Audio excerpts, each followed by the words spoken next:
इस वीडियो में हम लोग देखेंगे वाटर और मिरर इमेज के बारे में।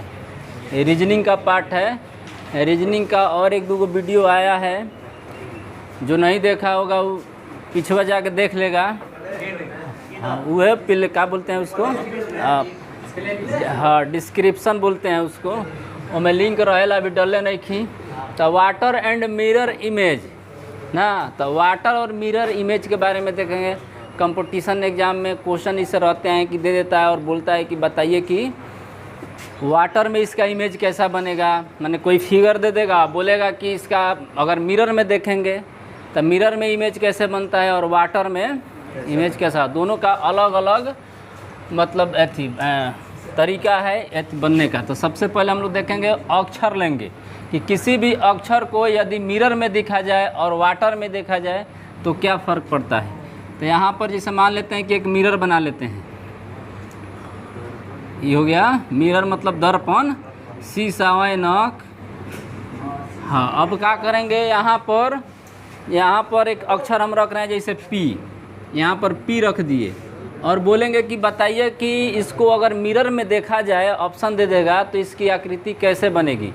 तो क्या होता है कि मिरर में फिगर जो है इस तरह घूम जाता है ना, अपोजिट है, यानी पी यहाँ दे है लोग है पी में, तब पी वाला इधर हो जाएगा, इस तरह घूमता है। हॉरिजेंटली इसमें क्या होता है, नाच जाता है फिगर। बात समझ में। अगर मान लेते हैं कि यहाँ पर और जो सी लिख देते हैं और सी लिख के अगर पूछे कि बताइए कि मिरर में इसकी आकृति क्या बनेगी, तो किस तरह हो जाएगी, इस तरह से। बात समझे, ये मिरर का बात हुआ। अब उसी तरह क्या होता है कि हाँ, अब एक और बात, अब क्या करता है इसमें मिरर में, ये तो बहुत इजी हो गया।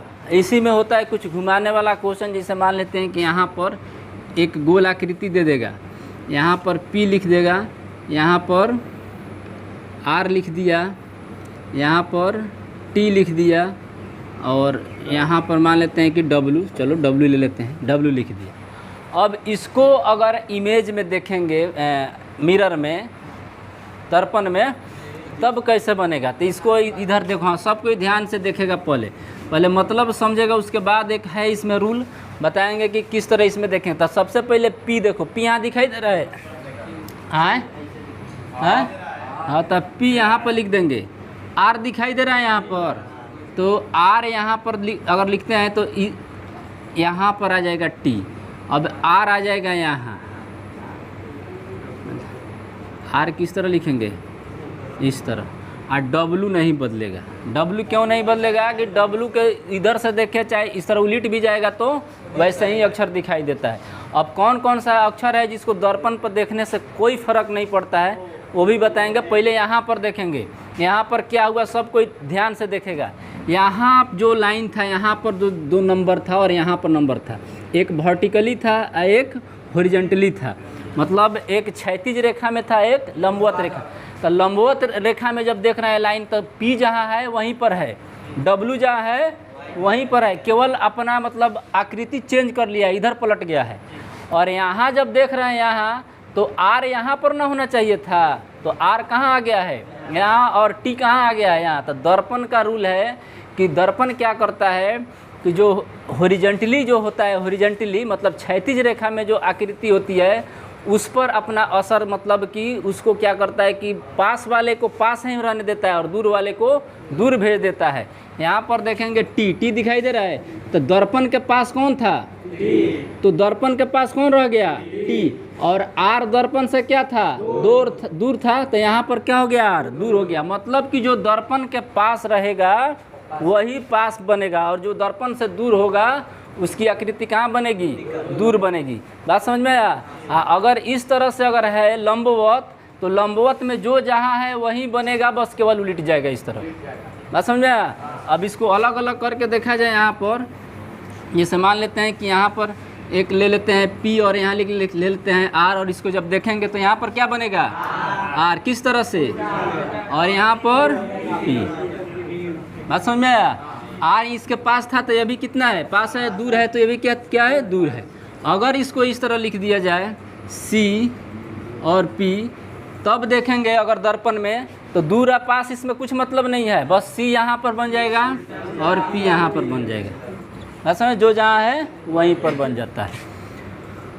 अब आकृति भी दे देता है, जैसे मान लेते हैं कि यहाँ पर एक आकृति दे दे। अब जरूरी नहीं है कि अक्षर ही दे, जैसे मान लेते हैं कि यहाँ पर एक आकृति दे दिया तीर।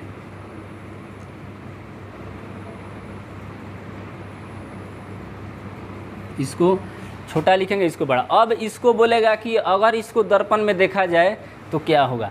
तो दर्पण के पास क्या है, तीर के नोकी, तो इसका मतलब है कि नोकी कहाँ आ जाएगा, पास में। आई पोंछिया कहाँ चल जाएगा, दूर में। अब इस पर बोले हैं कि इस पर कोई फर्क नहीं पड़ता है, केवल घूम जाता है, उलट जाता है। तो तीर को ऊपर जो लंबवत तीर है उसको क्या करेंगे, नचा देंगे इस तरह। तो नचा दो, कोई बात नहीं है, तो रहेगा तो वहीं पर ना, वह कहीं थोड़े जाएगा, खाली बस वहाँ पर रुका हो जाता है, घूम जाता है इस तरह से। इधर वाला क्या होता है, पास में होता है, वो पास में, दूर वाला दूर में, यानी इस तरह हो जाता है। बस समझ में। ऐसे होगा तो किस तरह हो जाएगा, इस तरह हो जाएगा है। अब यहाँ पर पी, यहाँ पर आर लिखे थे, तो एक काली पलट के इधर आ गया, आर इधर आ जाएगा, पी इधर हो जाएगा। तो दर्पण में का रूल है कि जो पास में रहेगा उसकी आकृति पास बनेगी, जो दूर, जो हिस्सा दूर होगा उसकी आकृति दूर बनेगी। बस समझ में आया, दर्पण क्लियर हो गया। अब हम लोग देखेंगे वाटर इमेज।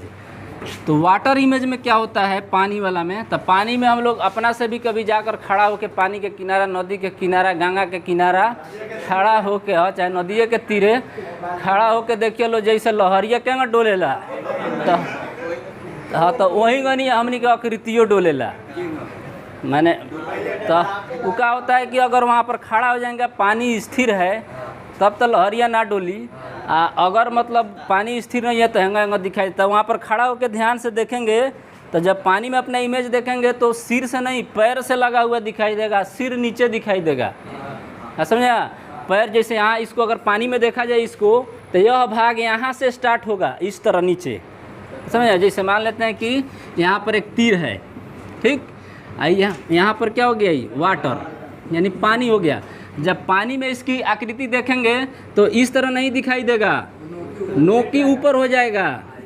बात समझ में आया, मतलब कि इसमें भी वही रूल लग रहा है कि जो पास में होगा वह पास में, जो दूर होगा वह दूर में, लेकिन आकृति इसमें अलग बनता है। फिर एक बार ध्यान से, भले पास में बनेगा लेकिन आकृति इसमें उल्टा हो गया। मतलब यहाँ पर अब एक और दो उदाहरण देख के देखेंगे।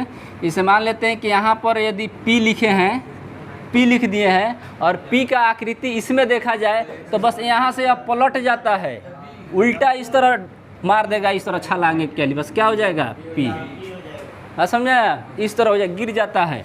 इसे मान लेते हैं कि यहाँ पर एल लिख दें, एल, और एल को अगर वाटर में देखा जाए तो यहाँ से इसको गिरा दो, नीचे गिरा दो, तो किस तरह हो जाएगा, इस तरह। बात समझ में आया है। वाटर में बस वही जिसे जहाँ रहेगा वही से ढिमला जाएगा नीचे, है मतलब गिर जाएगा। कल गुलबजिया मार दे, समझो कि वहीं पर लेके खड़ा हो क्या एक बार गुलबजिया मार दिए हैं, आगो वहीं को टंगले बा।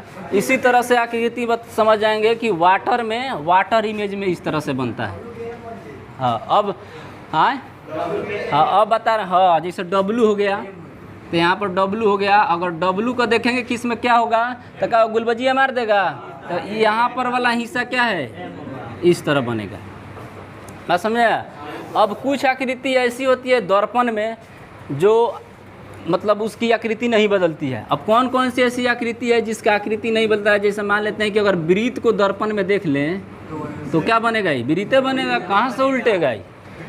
तो वैसी आकृति जिसको बीचे बीचे काट देने के बाद, बीचे बीचे काट देने के बाद दोनों भाग बराबर हिस्सा में बंट जाए, उसकी आकृति कभी नहीं बदलती है। जैसे वृत्त हो गया, तब वृत्त को अगर बीच से काट दे तो दो अर्धवृत्त एकदम बराबर हिस्सा में बटेगा। समझ में। अच्छा, अगर क्या कर दें, अगर यहाँ पर P है, अगर P को बीच से काट दे तो गड़बड़ हो जाएगा। यहाँ वाला क्या बचेगा, इस तरह बचेगा, इधर क्या बचेगा, इधर बचेगा, यहाँ से लेके बस इतना भर। तो इसकी आकृति सेम कभी नहीं होगी। सेम उसी की आकृति बनती है जिसको बीच से काट देने के बाद दोनों तरफ बराबर ही आकृति दिखाई दे। जैसे मान लेते हैं कि वर्ग हो गया, यहाँ पर वर्ग हो गया, अगर वर्ग को बीच से काट दें, यहाँ से काट दें, दोनों तरफ बराबर दिखाई दे रहा है, जो हिस्सा इधर है वही हिस्सा इधर भी है, तो इसका मतलब हुआ कि वर्ग का जो इमेज बनेगा वह क्या बनेगा, वर्ग ही बनेगा। असल में चाहे वो वाटर हो या मिरर हो, कुछ भी हो, वाटर हो या मिरर, सब में बराबर बनेगा। बर हो गया, आयत हो गया, जिसको काटने के बाद यदि सेम आकृति बने, जैसे मान लेते हैं कि यहाँ पर एक और वाक ले लेते हैं, वर्ड ले लेते हैं, जैसे एच। एच हो गया, अगर एच को दर्पण में देखें तो क्या बनेगा, एच बनेगा। एच में सब, अब इसको काटेंगे तो आधा उधर जाएगा आधा इधर जाएगा। इसको दर्पण में अगर देख लें, दर्पण में देखें एच को, तो एच क्या हो गया, यहाँ से उलट गया है, लेकिन एच क्या हुआ, एच ही हुआ। ठीक, अब आई हो गया, हाँ एक आई भी है, अगर आई को देख लें तो आई का इमेज भी क्या बनेगा, आई ही बनेगा। ठीक, अब हमारा बुझा रहा है कि अब कोनो एक मतलब आराम से क्वेश्चन हल हो जाएगा। हाँ बोलो क्या, हाँ घने आएगा, घन के काटेगा तो घने ना बीच में से एकदम बराबर बराबर भाग में बटेगा।